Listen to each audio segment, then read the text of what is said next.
Senator Abdullah Putih atau dikenal dengan Prof. Dr. Insinyur Haji Abdullah Putih MSI, Wakil Ketua Komite 2 DPD RI, hari ini berada di Aceh Utara dalam rangka silaturahmi dan sahur masyarakat Aceh Utara beserta pengukuhan grup tekad Aceh.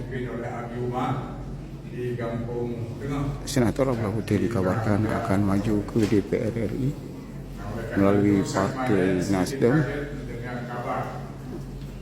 di dapil Aceh 2. Semoga niat baik Pak Senator Abdullah Putih dan juga hajatnya untuk membantu Aceh Allah ridai dan Allah kabulkan.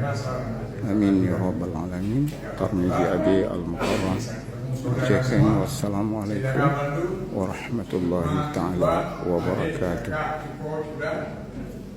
Dan semua hadirin yang saya lihat satu persatu, saya lihat tadi